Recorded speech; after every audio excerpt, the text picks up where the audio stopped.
Olá pessoal, meu nome é Gabriela Damasceno, sou delegada de Polícia Civil no estado de Uberlândia, Minas Gerais. Sou mestre em Direito Público, formada em Direito e atuante como delegada desde 2009. E estou aqui em parceria com o professor Fernando na mentoria Elite, onde eu vou trabalhar com vocês o Direito Penal, né? E na aula nós vamos começar nosso primeiro módulo de Direito, que é enfatizar um pouquinho as questões envolvendo o Direito Penal parte geral. Nós sabemos que é uma das matérias mais difíceis de todo o ensino jurídico, mas sem dúvida alguma, grande parte da dificuldade se deve à falta de conhecimento do aluno acerca dos conceitos da parte geral. Então nós vamos começar falando de princípios e nessa aula nós vamos falar um pouquinho dos princípios do direito penal. Coloquei aqui para vocês os princípios explícitos e os princípios implícitos, né? Para que a gente possa fazer uma diferenciação básica e falar um pouquinho de cada um deles, a influência e a importância deles nesses conceitos, né? Tanto da parte geral quanto até mesmo da parte especial e da legislação extravagante, certinho?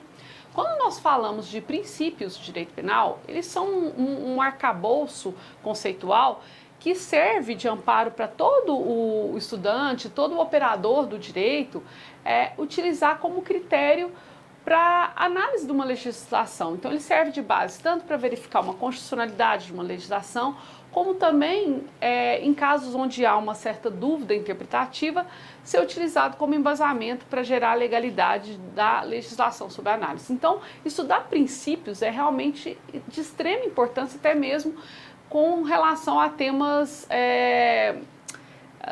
que dizem respeito a controle de constitucionalidade, temas que estão aí interligados a outras disciplinas, né? Direito constitucional e controle de constitucionalidade e tudo mais. Então, falar um pouquinho desses princípios. Nós vamos começar a falar daqueles que estão expressamente previstos na Constituição, certo?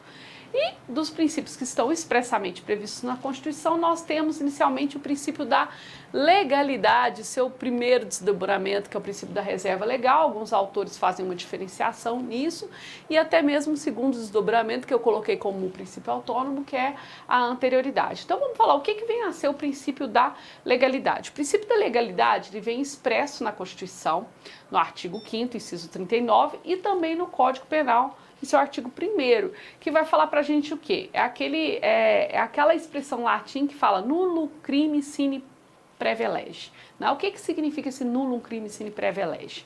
É o que está escrito no artigo 1º do seu Código Penal, que não há crime sem lei anterior que o defina, nem pena sem prévia cominação legal. Então, nesse dispositivo legal, que está previsto tanto no artigo 1º do Código Penal como na Constituição, como uma das garantias, né, um dos direitos que estão lá no artigo 5º, né, essa expressão, ela traz para a gente tanto a legalidade quanto a anterioridade. E vamos falar um pouquinho da legalidade, o que vem a ser a legalidade e qual que é a especificidade desse princípio da legalidade dentro do direito penal, né? Quando a gente fala de legalidade, significa que o Estado ele não pode nos punir criminalmente por nenhuma conduta que não esteja prevista como crime. Isso é uma garantia que vem da Carta Magna em 1215, isso já foi instituído como uma garantia do cidadão contra o Estado poderoso, né, que representado naquela época, né, pelo Estado absoluto. É uma garantia que nós temos para que o rei, o Estado, enfim, esse poder representado pelo Estado, não venha a nos punir por algo que nós sequer tínhamos conhecimento de que era ilícito. Então, para que uma conduta criminal possa ser objeto de punição pelo Estado, processada pelo Estado e receber ao final uma sanção, como previsto em lei, é fundamental que esse crime ele esteja expressamente previsto na nossa legislação, né? Então, por exemplo, quando eu falo que matar alguém pena de 6 a 20 anos, isso eu dou publicidade de que a conduta de matar alguém ela é considerada ilícita e ela dá ao Estado, consequentemente, o direito de nos processar e nos punir por qualquer pessoa, processar e punir qualquer pessoa que venha a praticar aquela conduta típica de matar alguém, certo? No caso do direito penal especificadamente, a legalidade ela acaba tendo um viés ainda mais denso, né? Uma legalidade ainda mais burocrática, vamos falar assim. Por que a gente fala que é uma legalidade mais cheia de minúcias, né? Por que a gente usa essa expressão para falar da legalidade no direito penal? Porque em que pese em outros ramos do direito a legislação ela poder admitir certas flexibilizações, no direito penal, como nós lidamos com a possibilidade até mesmo de retirar a liberdade de um indivíduo, ou seja, é um ramo do direito que viabiliza, que possibilita que um direito fundamental seja restringido, essa possibilidade de aplicação de qualquer medida restritiva da liberdade fez com que o direito penal fosse interpretado sempre de uma forma mais legalista, né? E por isso se utiliza muito a expressão princípio da reserva legal para o direito penal. E o que significa esse princípio da reserva legal? Ele implica em dizer que para aquelas condutas que estão criminalizando comportamentos, para aqueles dispositivos legais que vão criminalizar comportamentos, é essencial não só que tenha previsão na lei, mas não é em qualquer lei que se aceita a criação de um crime. Por exemplo, uma medida provisória. Uma medida provisória, ela pode criar uma figura típica, ela pode criar um tipo penal, um crime, ela pode trazer em seu bojo um comportamento que vai permitir ao Estado restringir a liberdade do autor ou da pessoa que vier a ser processada por isso? Não. Então, quando nós falamos do princípio da reserva legal, significa que ao direito penal incriminador, ou seja, aquelas normas de direito penal que trazem os comportamentos considerados crime, é dada uma restrição ainda maior, sendo que apenas a lei complementar, a lei ordinária e a lei complementar podem trazer expressamente esses comportamentos figurados como crimes. Então, eu não vou poder ter em dispositivos como medidas provisórias, ou uma lei delegada, ou outros dispositivos que são de mais fácil produção, a criação de comportamentos típicos, né? Então, no direito penal incriminador, essa reserva de legalidade, ela é extremamente restrita para ser admitida a criação de crimes tão somente por meio dos atos normativos típicos de legislação ordinária, que tem um certo grau de dificuldade na sua produção, de formalidade na sua produção. E não qualquer tipo de ato, um decreto, uma medida provisória, não é assim que se produz uma conduta incriminadora. Então, essa é a primeira vertente do princípio da legalidade que se dispõe e se desdobra no princípio da reserva legal. Então, quando nós falamos da legalidade, isso é uma garantia que é dada exatamente para todos nós, né? Em que sentido? No sentido de que a nós é viabilizado que o Estado só possa tomar alguma providência se diante de uma situação em que uma lei anterior, uma lei complementar, uma lei ordinária, traga uma previsão expressa de que aquela conduta é típica e mais, que aquela conduta ali vai ser punida com um determinado comportamento. Uma situação interessante, só para vocês verem o quanto isso gera discórdia, com a mudança que teve na Constituição, prevendo a possibilidade de responsabilidade penal da pessoa jurídica, né, inserida lá no artigo 225 da Constituição, houve uma discussão muito grande à época, porque em que pese nós termos a Lei Ambiental 9.615, falando, por exemplo, o crime de poluição e a pena, não havia uma previsão nos crimes ambientais de qual pena se daria quando se estivesse diante de uma pessoa jurídica.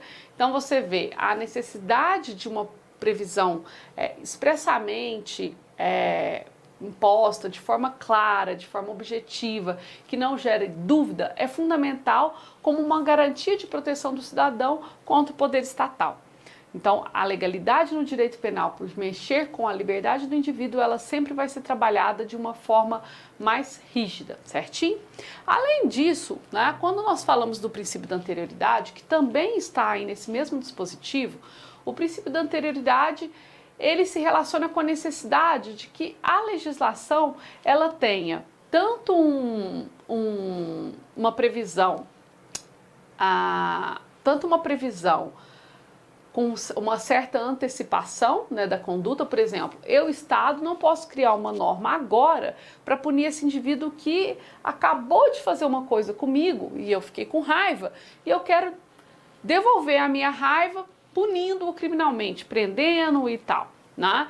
Então o Estado ele não tem essa autonomia sob pena de violar o princípio da anterioridade. Para que ele possa criminalizar determinado comportamento, ele precisa de realizar um processo legislativo próprio, né? Que aí, no caso é cumprir com toda a legalidade imposta. E só a partir daquele momento em diante, né, ressalvado o prazo de vacácio quando existente, que em regra é de 45 dias, enfim, daquele momento em diante, ele passar a punir os comportamentos que ocorrerem daquele momento em diante. Ou seja, o Estado não pune fatos que ocorreram lá atrás, mesmo que a legislação venha a falar desses fatos, né, e direcionada à conduta, você fala, nossa, é igualzinho aquele comportamento que aconteceu antes.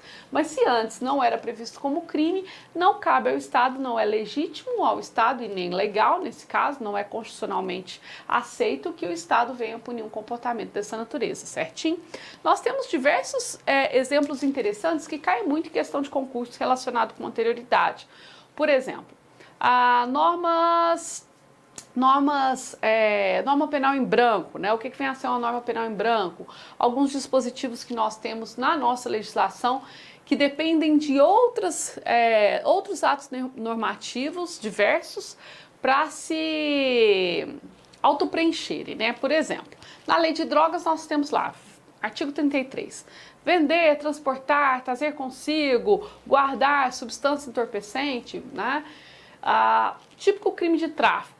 O que esse dispositivo fala? Ele fala para você lá que trazer cocaína é tráfico? Ele fala lá para você que vender êxtase é tráfico? Ele não fala. Então, onde que a gente sabe que as substâncias ilícitas consideradas entorpecentes são a cocaína, a maconha? Onde que a gente descobre isso? Qual que é o canal? Existe uma portaria própria da Anvisa que complementa essa legislação, né? Então, nesses casos, como que funciona essa anterioridade? Como que funciona a necessidade de análise disso? Como que funciona a atualização dessa legislação? O fato de eu ter uma norma que ela não é totalmente completa, isso se justifica exatamente com a necessidade que a sociedade tem de atualizar essa norma conforme as novas drogas vão surgindo. Então, a portaria 344 da Anvisa, ela complementa a norma da lei de drogas e ela possibilita essa alteração à medida que novas drogas vão surgindo, tanto drogas naturais podem ser descobertas, como novas drogas artificiais podem ser criadas. À medida que se descobre uma nova droga, o legislador vem, ao invés de alterar a lei 11.343, lá no artigo 33 ou no artigo 28, ele altera a portaria da Anvisa, que complementa essa lei. Então, essa alteração permite exatamente que a legislação se atualize de uma forma um pouco mais rápida, atendendo às necessidades sociais. Mas, ao mesmo tempo, e se a polícia estiver trabalhando, for fazer uma busca, chegar no local e encontrar uma substância indiscutivelmente entorpecente, né, às vezes até conhecida já do meio social, mas que não se encontra listada na portaria da Anvisa? É fato típico? Como que funciona essa situação? Não é fato típico. Hoje isso passou a constar na lista da Anvisa. A partir desse momento que passou a constar essa substância na lista da Anvisa, eu posso ir lá naquele caso de ontem, que eu acabei de prender e tive que soltar porque a substância não estava na lista, eu posso ir lá e fazer um procedimento contra? Não, não pode. Ou seja, é necessário respeito a essa anterioridade, ou seja, não há lei nem crime sem prévia combinação legal. Mesmo que pela portaria, o crime já existia, professor, ele estava lá na lei 11.343/2006. Mesmo que a lei de base ela exista, eu preciso que a portaria que complementa essa lei de base, no caso de normas penais em branco, ela esteja compatível e atendendo ao princípio da anterioridade. Então, o princípio da anterioridade, alguns temas são extremamente importantes relacionados com o princípio da anterioridade. Um deles é esse, de normas penais em branco, normas que dependem de complementação, né? e outro relaciona-se também com situações de flagrantes, situações de crimes permanentes e crimes habituais, que eu acho até mais oportuno que a gente fale mais à frente, assim que a gente ingressar com alguns conceitos a mais, engordar um pouquinho aqui o nosso conhecimento, certinho? Então, a anterioridade, ela é uma garantia nossa, ela é importante para a gente e funciona como uma garantia tão relevante quanto a legalidade. Por isso que alguns autores os colocam como o mesmo valor, né? O princípio da legalidade, pai da anterioridade da reserva legal, certinho? Descendo um pouquinho, nós vamos falar sobre o princípio da individualização da pena. O que vem a ser o princípio da individualização da pena? O princípio da individualização, ele fala exatamente da necessidade de que toda conduta, seja ela no mundo ideal, quer dizer, no mundo de criação da figura típica, ou seja ela no mundo fático, ou seja, naquele mundo da punição, da aplicação da sanção para aquele comportamento, o processo é sanção, né? Toda vez que nós pensamos nessa situação, nós temos que ter uma individualização do comportamento, né? Como que funciona essa individualização? A individualização da pena, ela está prevista no artigo 46 da Constituição, expressamente, por isso que está como um princípio explícito da Constituição, e ela vai funcionar nesses vários patamares. Vamos pensar o seguinte, num primeiro momento, no processo legislativo, né? No processo legislativo, o nosso legislador está criando uma conduta típica. E nós tivemos uma mudança recente agora que vai permitir que a gente pense bem sobre isso, né? Vamos pensar aqui numa conduta típica que está sendo criada e que o legislador tem que pensar naquele tipo penal. Por exemplo, o tipo penal dos maus tratos de animais, né? Já existia o crime, agora até sofreu alteração recente na legislação. Então eu tenho um comportamento e a partir da análise daquele comportamento e do quão ele não é desejado socialmente, eu enquanto legislador, eu enquanto poder legislativo, tenho que definir qual a pena qual vai ser a sanção imposta tanto em qualidade quanto em quantidade, né? Vai ser uma sanção de reclusão, de detenção, vai ser uma sanção diferente, né, dessas sanções, vai ser uma sanção de pena de até 2 anos, para a gente falar que é um crime de menor potencial ofensivo, vai ser uma sanção de mais de 2 anos de prisão, e aí nós já estamos diante de crimes de maior potencial ofensivo, vai ser até 4 anos de prisão, a pena máxima, admitindo então a lavratura de uma fiança em caso de flagrante pela própria autoridade policial, ou vai ser com uma pena ainda maior que sequer a autoridade policial, em hipótese de flagrante, poderá fazer um auto de liberação mediante pagamento de fiança. Então, tudo isso tem que ser analisado pelo legislador. Isso é uma individualização da pena. A pena vai ser individualizada conforme o comportamento. Para o comportamento X, a pena vai ser Y. Para o comportamento 2x, a pena tem que ser pelo menos 2y. Né? Isso também se relaciona, obviamente, com o princípio da proporcionalidade, que nós vamos falar mais à frente. Ou seja, a individualização, ela começa num primeiro momento dentro da esfera legislativa. Né? Além da análise da individualização na esfera legislativa, nós temos a individualização na esfera judicial, e essa é sempre a mais lembrada, né? E ela começa também lá na parte, como que eu vou falar, na parte pré-processual, né, nos inquéritos da vida, nas investigações que são realizadas. Quando eu inicio, por exemplo, um flagrante ou uma investigação, e eu tenho, por exemplo, um roubo praticado por 2 indivíduos, como que funciona essa individualização, né? Nós sabemos que se a gente estiver diante de um furto simples, pena 1 a 4 anos, tá? E aí eu tenho, de repente, um furto simples ou um furto qualificado, 2 a 8 anos, praticado por 2 indivíduos, qualificado exatamente pelo concurso de pessoas, vamos colocar assim. Então, furto qualificado por concurso de pessoas, pena reclusão de 2 a 8 anos. Como que eu vou analisar onde entra essa individualização da pena, né? Ela entra quando a gente individualiza a conduta de cada coautor do delito ou partícipe, para que isso viabilize ao juiz a análise da relevância de cada comportamento e a fixação de pena proporcional a essa relevância e a situação pessoal do participante. Então, quando a gente tem a teoria da autoria, nós temos os autores diretos, né? Diretos e indiretos, e nós temos também os partícipes que colaboram de uma maneira menos relevante, né? Vamos colocar assim. Então, a individualização da pena no momento judicial, ela traz tudo aquilo que é produzido no inquérito ou na investigação preliminar. E o que é fundamental quando eu tenho concurso de pessoas? Que eu tenha o comportamento da pessoa bem descrito e até onde vai a conduta e a responsabilidade daquele indivíduo, né? Até mesmo em crimes sem concurso, eu tenho que deixar bem delimitado qual foi a conduta por ele praticada. Vamos supor que a gente esteja falando do homicídio. Como foi esse homicídio? Quais circunstâncias? Tudo isso pode ser de relevância até mesmo para alterar a tipificação na qual aquele indivíduo pode vir a ser condenado. Então isso tudo é muito relevante. E essa descrição do comportamento, essa produção de prova em cima do comportamento, ela vai ter o seu fruto final na sentença. Na sentença, cabe ao juiz, nesse momento de individualização da pena, fixar a pena do investigado, do réu, né? Então, quando eu fixo a pena do réu, e se eu tiver mais de um réu, quer dizer, concurso de pessoas, eu vou ter que fazer esse processo de fixação da pena para mais de uma pessoa individualmente pensado.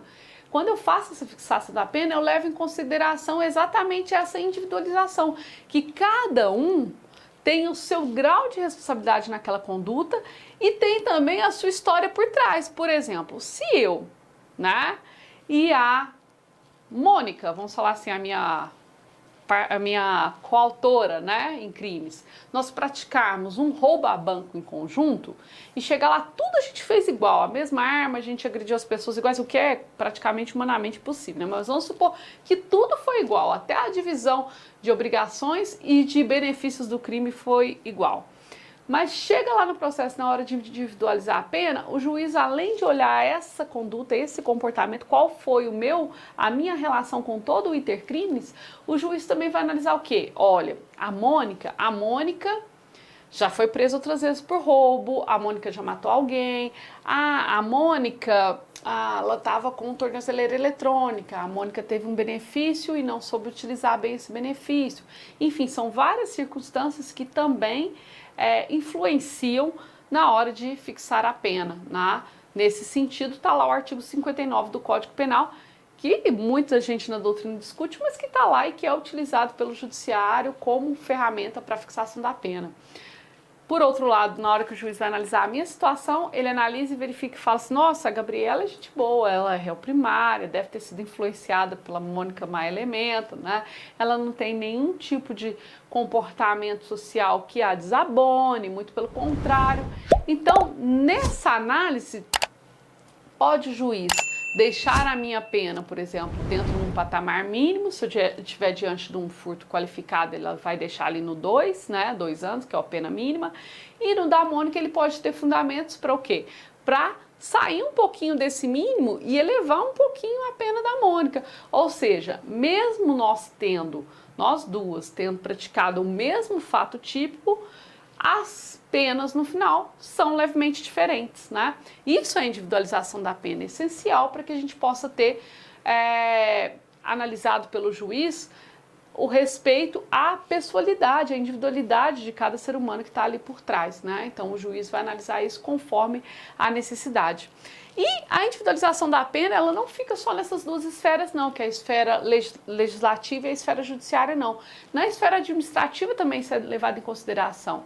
A administrativa, professor, como assim? Sim, quando eu recebo a minha sanção e vou cumprir a pena, eu passo a entrar para o sistema penitenciário, né? E no sistema penitenciário, se você analisar a lei de execuções penais, você vai ver que em vários momentos ela faz referência a benesses e a desabonos, né, consequentemente, decorrentes do comportamento individualizado de cada um. Então, supondo que eu e a Mônica tenhamos recebido a mesma pena, o que já é muito difícil, mas vamos colocar aqui que nós recebemos uma pena de 5 anos, 6 anos, para ficar mais fácil as contas, 6 anos, né, e vamos cumprir nossa pena de 6 anos no sistema prisional. Primeira coisa, não é um crime hediondo nem equiparado, então cumprindo 1/6 de pena, tendo bom comportamento, nós vamos ter direito ao benefício da progressão, e eu vou sair ali de um regime X para um regime mais benéfico, tá? Então, se eu estiver no semiaberto, eu vou para o aberto, ou se eu estiver no fechado, eu vou para o semiaberto e assim por diante. Pensando nesse sentido, a gente verifica que, mesmo tendo recebido a mesma pena, o meu comportamento naquele momento de cumprimento de pena, ele é relevante, ele é levado em consideração, e isso é uma necessidade da individualização da pena, né? E até mesmo da própria ressocialização, que é uma das finalidades do nosso sistema de pena. Então, aquele comportamento levado em consideração é que vai ponderar se a minha pena, se eu vou receber um benefício de progressão, se eu vou poder trabalhar fora, se eu vou poder ter outros benefícios, por exemplo, benefício com estudo ou não. Então, todo comportamento individualmente pensado ali durante aquele cumprimento de pena vai ser de relevância para fins de cumprimento de pena, né? Além do princípio da individualização da pena, o que nós temos de interessante de princípios expressos na Constituição? Nós temos também o princípio da intranscendência da pena. O que significa o princípio da intranscendência da pena, né? O princípio da intranscendência, ele vem no artigo 45 da Constituição, e eu vou fazer até a leitura dele para vocês. Nenhuma pena passará da pessoa do condenado, podendo a obrigação de reparar o dano e a decretação de perdimento de bens ser, nos termos da lei, estendida aos sucessores e contra ele executados até o limite do valor do patrimônio transferido. Quando um indivíduo que nunca viu direito lê esse dispositivo, ele fala assim, né? Não entendi nada. Então vamos lá. O que é o princípio da intranscendência? Ele está falando para a gente que aquilo que acontecia no passado, sabe, do indivíduo praticar um crime e ele ser punido, aí ele era punido indo para a forca, a família era expulsa da cidade, do reino, ou sei lá de onde, né, dependendo da análise do estado que você esteja fazendo, a família era expulsa, também era punida, os bens eram confiscados, né, para quem já leu, por curiosidade, a sentença de Tiradentes, vai verificar que esse tipo de punição que transcendia a pessoa do autor era comum e afetava diretamente, não indiretamente, mas diretamente, familiares e outras pessoas, às vezes pelo sangue, pelo nome, né, que traziam de família, eram afetadas pelo comportamento de um indivíduo que se desviasse do comportamento socialmente aceito. O princípio da intranscendência, ele veda exatamente isso, né? O Estado, ele não pode punir a não ser a pessoa que tem essa relação direta de responsabilidade com o crime. Então, aplicada a teoria do delito, que nós vamos estudar mais para frente, visto que o indivíduo praticou um fato típico, ilícito e culpável, né, cabe a ele responder por esse comportamento e ninguém mais. Então, só as pessoas que, de certa maneira, corroboraram para a conduta criminosa é que poderão ser por ela responder alguma coisa criminalmente falando. Então, o princípio da intranscendência, ele vai vedar essa passagem de responsabilidade penal. A responsabilidade penal não tem isso. Olha um exemplo interessante que muita gente que está na área do civil se confunde, né? Na área do civil, se eu estiver atravessando aqui a rua e o caminhão da Coca-Cola me atropelar, o que eu posso fazer? Eu não posso entrar com uma ação de responsabilidade civil contra o motorista do caminhão? Posso entrar com uma ação de responsabilidade civil contra a Coca-Cola também? Pode, porque o caminhão era da Coca-Cola, você tem que entrar contra a Coca-Cola, como eu posso entrar contra os dois também. Mas todo mundo que está entrando com uma ação de indenização em decorrente desse ato, vai entrar, obviamente, contra a Coca-Cola, né, gente? Não contra o coitado do motorista, que não vai ter muito a oferecer nesse tipo de ação. No criminal, isso é totalmente diferente. Se eu tivesse nesse mesmo fato um acidente de trânsito que, além dessa responsabilização, eu tivesse um crime de homicídio ou de lesão corporal na direção do veículo automotor, por esse crime eu não posso responsabilizar a Coca-Cola. Entenderam? Esse ilícito, quem responde é tão somente quem o praticou, ou seja, no caso, o motorista da Coca-Cola. Eu não posso imputar o ilícito penal para ninguém mais. Agora, responsabilidade de indenização, civil, trabalhista, essas outras coisas, é possível sair da esfera da pessoa diretamente, de uma responsabilidade subjetiva. O direito penal não, ele trabalha com responsabilidade subjetiva. Responde pelo fato aquele indivíduo que praticou o fato e tem com ele algum vínculo subjetivo, né? Tem algum vínculo subjetivo com aquele comportamento, seja como dolo, ou seja, com a intenção direta e indireta de querer aquele comportamento, né? Ou assunção de risco, ou seja, por meio de culpa. Então não tem como eu responsabilizar criminalmente uma pessoa, senão com um desses vínculos, né, subjetivos de dolo ou de culpa, certinho? Então vamos fazer uma pausinha aqui e depois a gente continua falando desses princípios, certinho, pessoal?